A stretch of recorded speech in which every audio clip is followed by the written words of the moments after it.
Tell me, oh bounteous oracle, I'm glad I got that right. What is it like on the other side? Well, you get more money, but they keep putting bloody commercials everywhere. The streets of London are deserted. People are hurrying home to do what they have to do. What is the cause of this mysterious event? Who cares? Cue the song. 1, 2, 3, 4. Bing bong, bing bong, bing bong, bing. It's Thursday night at 8 o'clock. Can't you hear the chimes? They're telling you to take an easy chair. Settle by your fireside, pick up your radio times. The Kenny Everett Show is on the air. The Kenny Everett Show is on the air.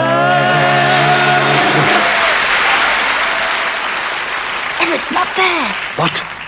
You're right.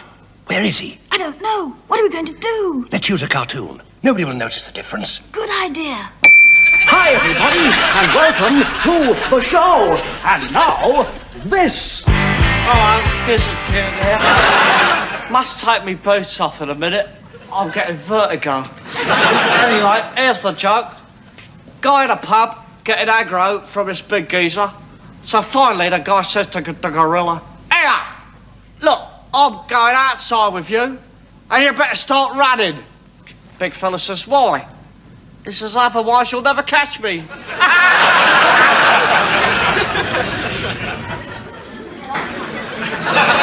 Do you want to see the menu, sir, or will you choose from the tank?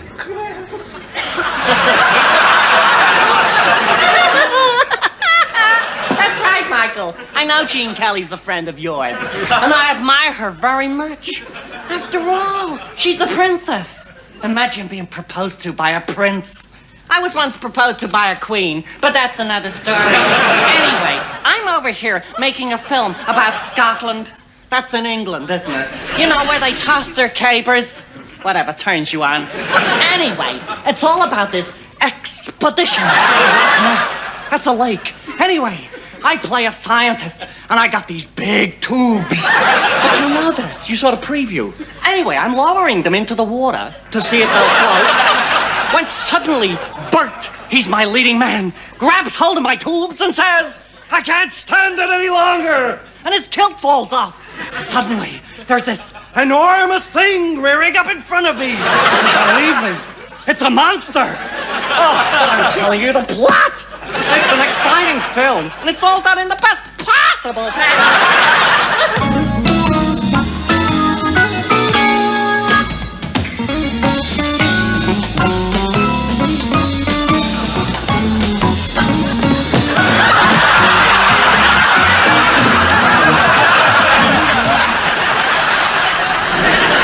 And now, Abraham Lincoln. What really happened? Mr. President. One terrific hat, Mr. President. You want to try it on? Oh, Abe. Oh, Abe. Oh.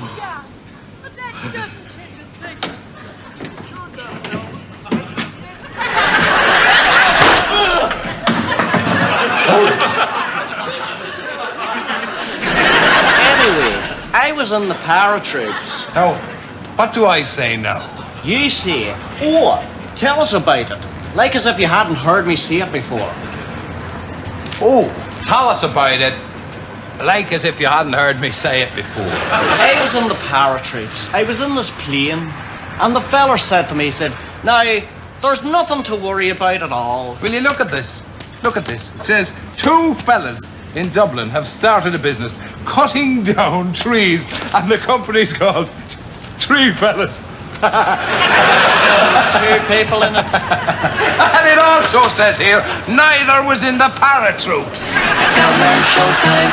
Let new improved Cyclox paint, the Wonder Gloss, turn your drab little home into a place you can worship.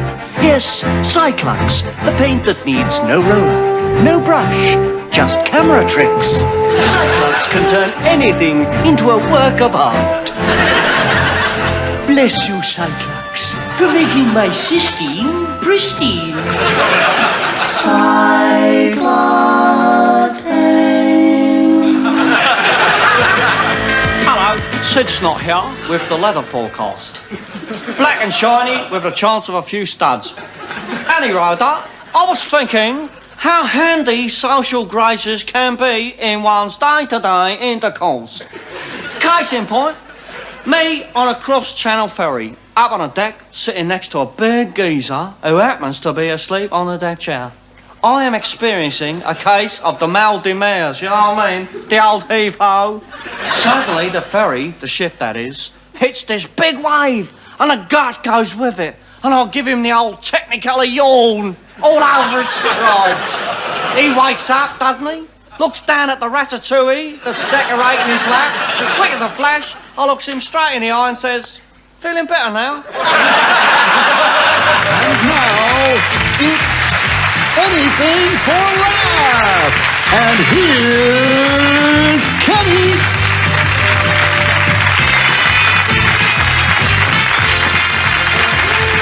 Hi and good evening from Anything for a Laugh. Now, somewhere in our audience are Mr. and Mrs. Mallet. Are they there? Please stand up. There they are, Mr. and Mrs. Mallet!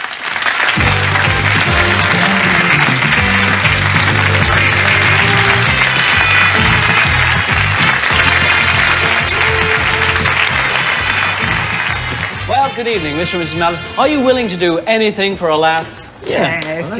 You look like good sports, actually. May I have your first names, please? Madge. And you, sir? Bert. Madge and Bert. Great. Anything for a laugh. And now, ladies and gentlemen, Madge and Bert here, they're going to do something for us. You've never met me before, have you? No. But we've been busy finding out all about you. You've been happily married now for 35 years, and you've got one son who's 26, right? Yeah. And you haven't seen him for the past 5 years because he's living in Australia? No, that's Absolutely. true. But he writes to you every week and sends you pictures of his house in Sydney and his lovely girlfriend in Sydney, who you're dying to meet. Right, yeah. Have we got news for you? Jeremy is right here in London. What? Because he never left. Yes! For the past 5 years, he's been deceiving you. He's been living in Earl's Court Road with an Australian. Yes, here comes Jeremy and Bruce. Look at your faces.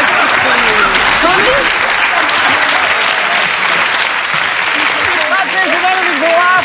See you next week.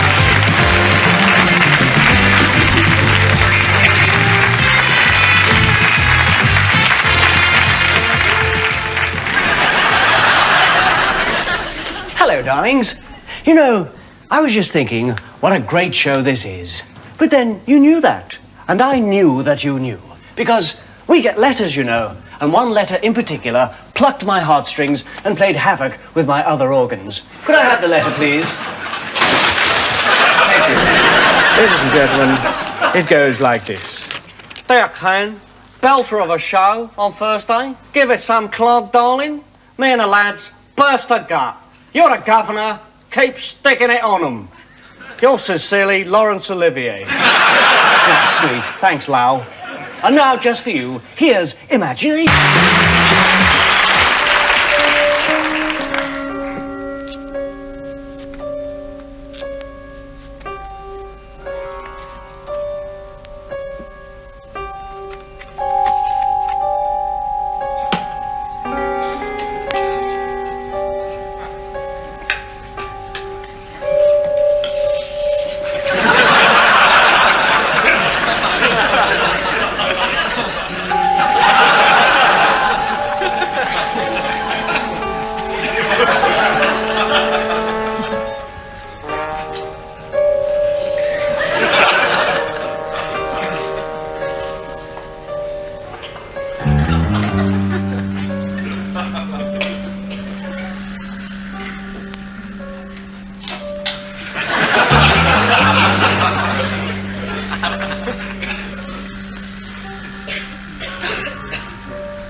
great country of ours, the United States of America. The good old U.S. of A. You ask me what it means to me, I'll tell you what it means to me. Our country means honesty, loyalty, bravery, Mom's apple pie, turkey on Thanksgiving, Doris Day, the World Series, General Haig, Napalm, Bo Derek, hamburgers, Coca-Cola, Bob Hope, fags in San Francisco, the Boston Strangler, the Bay of Pigs, the Osmonds, the Neutron Bomb, Brooke Shields. Yes, the United States of America, the greatest country in the world. And if any of those pseudo-intellectual, commie-fag university subversives don't agree, we'll round them up, put them in a field, and bomb the bastards! We're with you, Ronnie! The Boston Strangler, the Bay of Pigs, the Osmonds!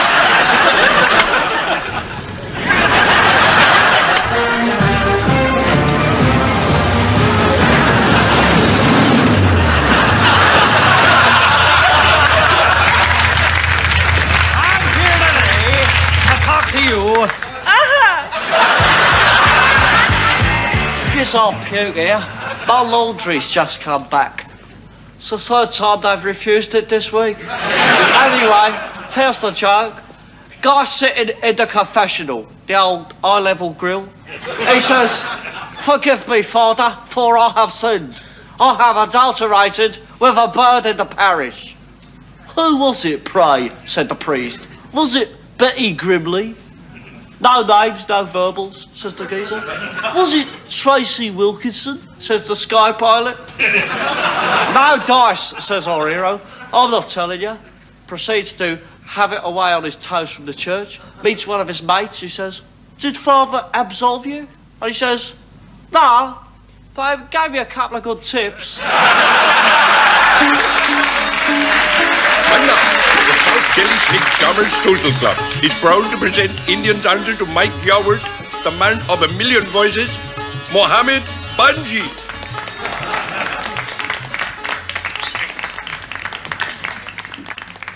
Hello, everybody. Mohammed Banji here, the voice of them all. And now, for my first impression, that wonderful man of comedy and mirth, the late great Groucho Marx. I won't say my wife is bow-legged, but we are handing her over the door for good luck. Thank you, Groucho. And now, let us imagine we are watching that wonderful film, Casablanca, starring the inimitable Humphrey Bogart. Avoid the gin joints in the world. You are tumbling into this one. Play it, Sam. Thank you, Humphrey. To all time and all least, the wonderful Miss Beck Davis. Hold on to your seatbelt. It's going to be a bumpy ride. Thank you, Beck. Thank Allah. Is it true that on the night in question you were standing on a street corner in Soho wearing a low-cut, tight shift dress, slit to the thigh, black suspenders and black fishnet stockings, leaning against a wall, swinging your handbag and smiling at passers-by? Yes, that is correct, sir. Will you tell the court what happened next? Indeed. The accused pulled up to the curb, honked at me, and then flashed twice. This aroused my suspicions, as he wasn't in a car at the time. I proceeded to give him a come-hither look, and he came hither and made a certain suggestion to me. It was then I revealed that I was, in fact, not a voluptuous tart, but P.C. Cribbins of F Division. I clamped the cuffs on him and took him off to the station. Thank you, Constable. Thank you. You may step down. Thank you very much, sir.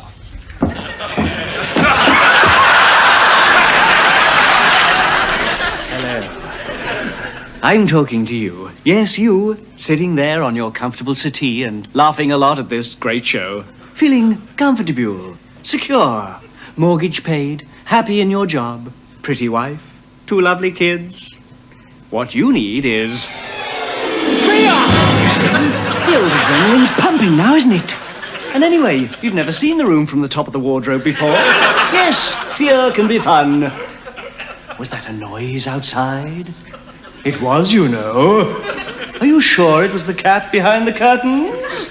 Is your wife really just putting sugar in your coffee?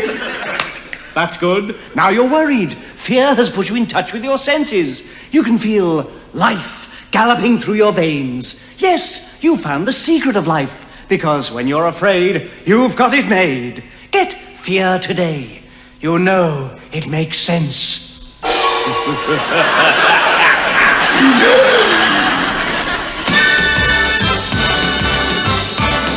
Once again, it's time for the 9 o'clock news. Tonight featuring Margaret Thatcher, Helmut Schmidt, Quinns in Dunstable, and much, much more. Coming to you live on the 9 o'clock news. And here's Kelly. Hi, news fans. It's really great to be here with you tonight. As we always say, it's fine at 9. Forget ITN. They're not on till 10. So from the best to the worst, you heard it here first. You heard it here first. And now, here are today's big stories. Dateline London. Margaret Thatcher said in her speech in the House of Commons today that inflation will be down to single figures by the end of the year. Who does she think? She's kidding.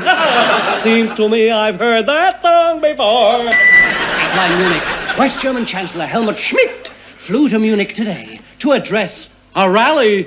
Uh-oh, seems I've heard that song before too. Only kidding, Helmy. You're doing a great job.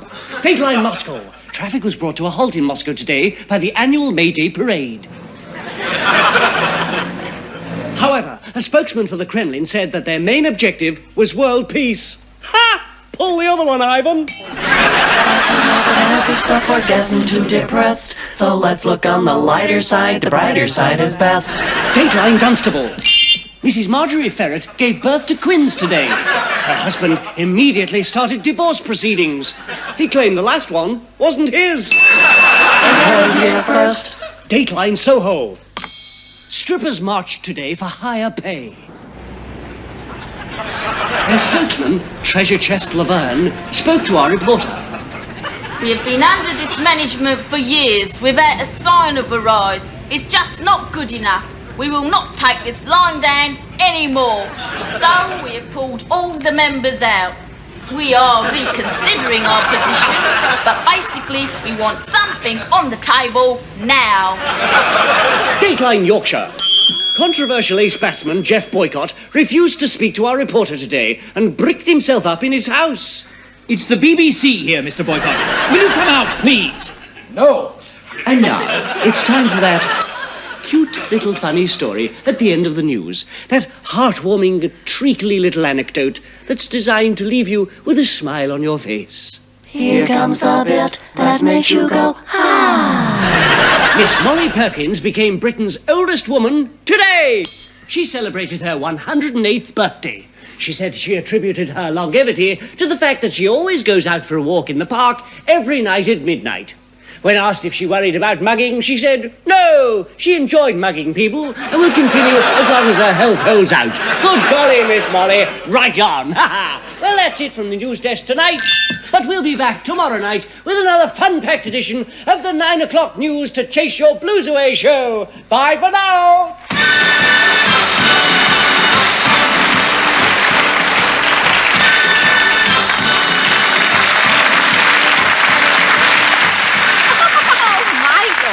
Stop doing that, it's habit forming. Go on, ask me something. What's my new film? I thought you'd never ask. Well, it's called Bloodbath of the Vestal Virgins. And it's all set in Rome, Italy. And I played a part of Julius Caesar's wife, Calpurnia. And I hear that there's a contract out for him. And the boys are gonna blow him away. And I get so horrified, my toga falls off. And suddenly, this eunuch stands up. It's an amazing moment. And he shouts, "It's impossible!" But there he is, right in front of me. So we all go to Caesar's palace, and there's this great scene where these two gladiators attack me, and Caesar puts his thumb up. So we're saved. We all go off to the baths. By the way, did you know the Romans invented the loofah? many. Then Vesuvius erupts. He's one of the slaves. And we all escape, except Caesar, who gets stabbed by just about everybody. But Michael, I'm telling you the plot. And believe me, it's all done in the best possible time. I quite like that. What? You just missed a girl with great big chests. Chests? Yes, well, you know. Oh, yes, I remember. I met one once. One? No, I met one girl with 2 chests. Once. Hello, my little ménage à trois. It is me, the lovely Marcel. You know, I am a creature of the moment, a man of wild impulses, a gorgeous animal. I was with a beautiful woman the other day. I will not mention her name. It's a matter of honor, you understand.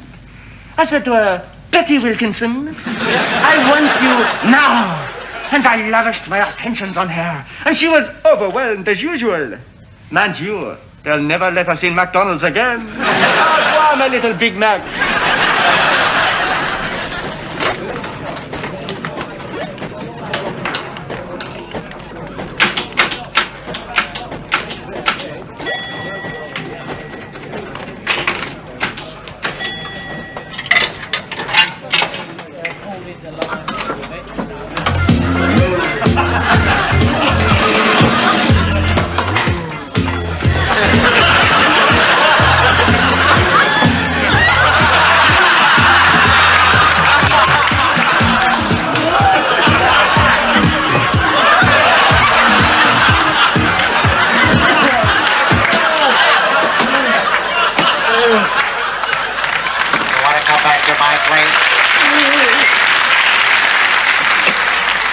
Initially, the premise is this. The royal family are a totally unjustified drain on our resources. So what we intend to do is this. We're going to nationalize them, thereby bringing them under state control. This will enable us to regulate their spending and ensure that they're carrying out their duties correctly. If they don't, they'll be replaced by somebody more suitable. Guess who? It's a belter, isn't it?